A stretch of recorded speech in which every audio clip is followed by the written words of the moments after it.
bad, just better than having some.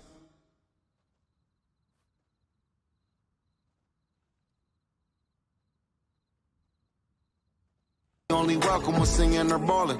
Just shut up and dribble. Word. Look. Hey everybody, I'm Carrie Champion. Welcome to We the People. So today we are having a very candid conversation with athletes and artists who want to make sure that you use your voice to vote. Voting is your voice. So we have so many different issues that have happened in this country. It's really, truly unprecedented time. So I'm looking forward to these conversations. I think you'll be educated as well as entertained, but most importantly, informed. We have morethanavote.org, whenweallvote.org, and fairfight.com. Those resources are imperative as we try to change our future.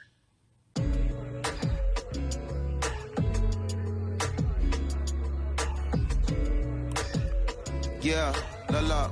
There's no way that we can talk about hip hop or even the fact that we want to talk about activism, black voter suppression, without bringing in this guy straight from Port Arthur, Texas. We are talking about Bun B. He is an activist, a scholar, and an all-around gentleman. Thank you so much for spending some time with us. Bun, I don't want to start heavy, but I guess I have to because that's where we are in the world today. It's heavy as hell. And when you think about what needs to happen in this country in terms of change, what's the first thing that you think of? Equality. That's pretty much the first thing that comes to mind, right? Black people need to be seen as equals in this world. You know, we had to fight just to be recognized as a full citizen in this country and not 3/5. The world is now seeing what we've known for so long in the culture and in the community. The one way that we can fight is obviously voting. Talk to me about what voting means to you. I hear people all the time talking about one vote doesn't matter and that voting doesn't make a difference. If that's true, why do they work so hard to suppress the black vote? Because they understand the power of the vote. And so it's time that black people collectively also understand the power of their vote.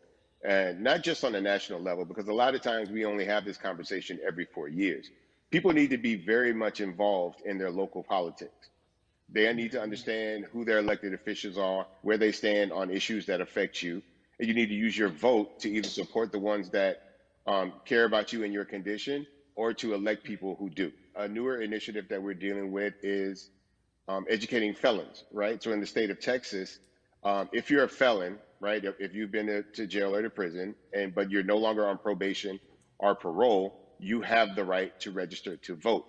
Another thing that was just brought to my attention, there's an initiative called Orange, which is happening not just in Houston, but all over the country. If you're in jail currently during pretrial, but you have not been convicted, like you're still in jail waiting for your day in court, you are still eligible to vote.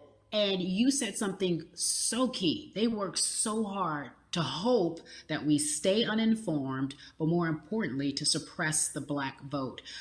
If you could do one thing with this message that we're trying to send today about how important voting is, what type of images would you like our people to understand and see when they go to these polls and vote or when they cast their ballots? I think the images that we've all seen, you know what I'm saying, for decades in this country, if not centuries in this country, we've seen black people oppressed, we've seen black people attacked. So every time you look back and you see those old black and white images of people of color being attacked by dogs and people of color being sprayed with hoses, that's what they were fighting for. Back then, they were just fighting for a chance to vote.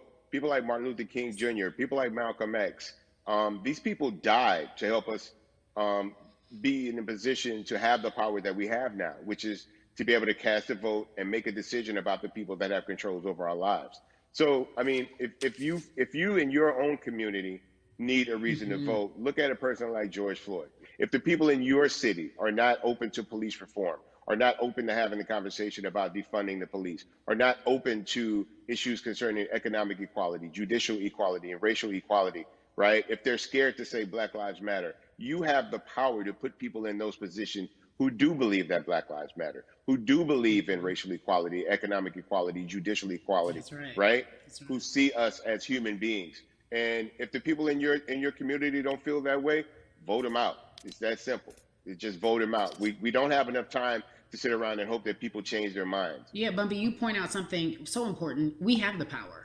And that is in our vote, and that is with our voice, and that's how we use our voice. I think of where we are right now. People say this is a particular moment, but it is a movement, not just a moment, it is a movement. Why, in your opinion, was it George Floyd's death, why was that the chosen brutality for people to say, oh my God, Black people are still oppressed in this country, and it is not fair? I think it's twofold, Carrie. And so many different encounters between people of color and the police, there simply is no proof of what happened in the interaction. And so what happens is in a court of law, it tends to lean towards the policeman's point of view, right? In this case, we saw very clearly what happened. I think the other thing is due to the fact that everyone was at home, basically, during this time period in relation to the coronavirus, you couldn't avoid it, right? It was on every television station. It was on every social media platform. Everywhere you turn, you were constantly hit upside the head with this message. You see in the interaction that this man did nothing to deserve what happened. That's right. I think so well said, because if you think about it, in the grand scheme of things, it wasn't worth it, and he didn't have to lose his life. I think that you touched on something that a lot of people talk about, and that is now defunding the police. That has been such a huge conversation, but there's so many misconceptions around defunding and dismantling. If you will, educate the audience. All right. So most people, when they hear the term defund the police, they tend to think of, oh, they're going to take away our police department. Nothing could be further from the point. Defunding the police means that in certain communities, even Houston, take for example, we had over $1 billion allocated to our police force. Now, what is that money being used for? Some of that money tends to be allocated towards riot shields, right? Pepper spray, right? That kind of thing. That's only used against the people that fund this budget, right? So why would the people want to supply the police with the means to oppress them? If the police are concerned about the situations in certain communities with a higher crime rate, well, higher crime rates tend to happen in communities where there's not employment opportunities, right? There's not a lot of social services, and people are going to do what they need to do to take care of themselves and their families. When the community has more opportunities for employment, more opportunities for upward mobility, then they tend to be less of a strain on the government. They tend to have a lower crime rate. And because of that, we'll have less need for the police in those communities. You are passionate about so many different things in terms of making sure that we are holding our leaders accountable. Talk to me about some of the other projects that you're working on. Well, right now, obviously, being a part of More Than a Vote is essential. We're dealing with primaries in this country right now. And we just want to educate people. We want to inform people because people are tired, they're angry, they're concerned, and they want information and they want action. And so we want to make sure that we give them the right information and lead them in the right direction. And we thank the people that do not look like us for standing with us right now. But it's going to be whenever you're at that people who aren't Black be involved. Because if Black people could have gotten rid of racism, it's we okay. would I'll have done record it it for you if you want me to. to. And so I'm trying to use my voice and my platform just to let people know that if they feel like I do, there's a number of places they can go to enact change in their community. They're going to be People playing need to music. know I'm not about going how to be the dancing. city council runs. They need to know that they have the ability to speak when city council meets, to let them know that that's not the way that they feel their city needs to be run. Those are not the places that they feel the money of their community needs to be allocated. And Bubby, even a step further, they can run for office in their local community. They can run for positions. Like people they leave it up to somebody else. If you're upset, it's not hard to get on the school board. It's not hard to be a part of the city council. It really isn't. And depending on how small your town is, you could be a mayor. It's the power is with the people, and we need to just know that that's happening. Absolutely, and it's always been with the people. You know, if you look at Trayvon Martin's mother, Sabrina Fulton, right? She felt that there was a system of racism and a system of oppression that led to her son's death. And so what did she do? She ran for city council, and she was elected to city council. Our own former president, 44, Barack Obama, right, started in the community as an activist, ran for an elected position, became senator, ran for another elected position, and became president of the United States. So don't think that you can't make a difference. You know what I'm saying? You don't need a lot of money. You don't need a lot of power. Your voice is enough to make a difference. Amen. I feel like I need to go out and run for something. You gave me a rousing speech there, sir. I'd be remiss if I didn't ask you this. When I talk to my brothers, I have to ask you. The triangle. How are you doing? Are you okay? I'm good. Oh, no, that doesn't make any music. I have a relationship with God. So prayer definitely works for me. I have children and grandchildren who are watching me, who are encouraged by what I do, and they're proud of me right now, you know, and that's really what matters, you know. The change starts at home. So as long as you have a support system that believes in what you're doing and supports you in what you're doing, Probably you have this. everything you need to go out there and fight the good fight. And for those that don't, there's a community of people here to Probably help that. you. So you can go to places like Cause morethanavote.org. it's There are fun. many different places that will encourage you, inform you, No, and they will actually. put you with groups of people that feel like you, that are ready to take action. So no one has to go about this alone if they want to do it. Yeah, we're stronger together. People have been Like, saying it, but that has much more meaning now that we are in our movement, not just this moment. Bumby, it has been an education, always a pleasure. Thank you so much. I appreciate you. Keep fighting the good fight. Keep up the good fight.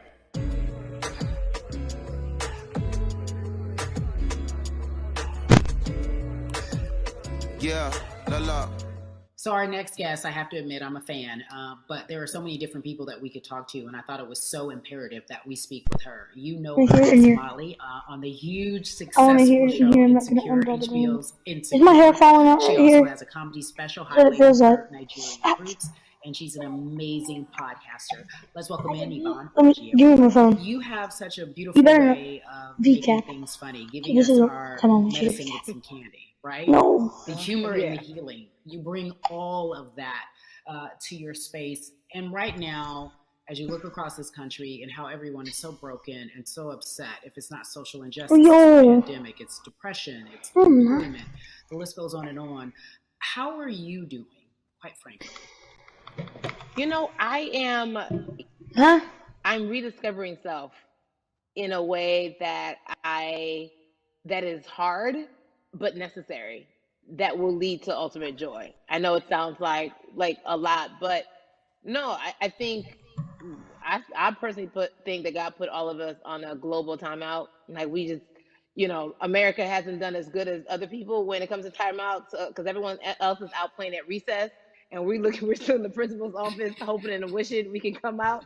But I think that if we settle into the timeout and really learn the lesson that we're supposed to learn from this season, I think we'll emerge better. We'll learn how to play well with others in more ways than one. And so personally for me, I'm taking this time to learn me in a new way. I feel like I'm being ushered into a new season, and I'm getting still, because sometimes the busy confounds the work that we're supposed to actually be doing. We're busy doing other stuff, but we got work that we need to do on the inside. And I'm leaning into it. I'm like, dang, I thought I was gonna be able to rest like everybody else. And you guys like, nah, we got work to do. You know what? And I think that's what everybody is saying about 2020. It's demanding that we be better. And you said it's a global timeout. What do you mean by that? Yeah, it's like, everyone sit down, be humble, to quote the great prophet Kendrick Lamar. But like, no, seriously, sit down and just reevaluate. It's loud. Let us unearth and shake up the things that we have been trying to hide within ourselves, within our nation. I think America is going through an unraveling right now, a much needed, a much necessary one. And I think all eyes on us, right? There is no, oh, I was on the subway for an hour, so I They're didn't talking miss about that thing that equality. happened. No, everybody was home. Everybody, was watching when George Floyd died, and everybody, no one could hide it. Everyone was watching when Amy Cooper called the cops. Like, this is a time where it's like, oh, we can't pretend it away. Yeah, We I don't know can't where it's gonna. excuse it away. No. It's a global timeout. Sit down, watch, and let's learn. And globally, it's like, hey, we were going business as usual, but it ain't usual no more. Like, that's old.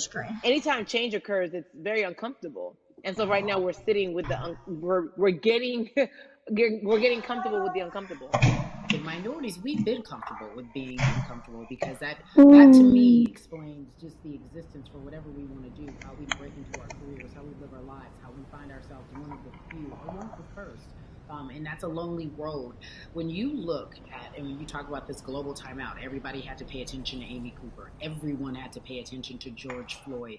How is that helping us as a people, as a country, during our global time? As a people, I think, well, one, we're not minorities, Carrie. You already know it. It's like these labels that they put on us. It's like the same way of saying, like, black on black violence. Also, there's no white on white violence. It's branding. Yeah, right. It's all branding. Yeah, you're right.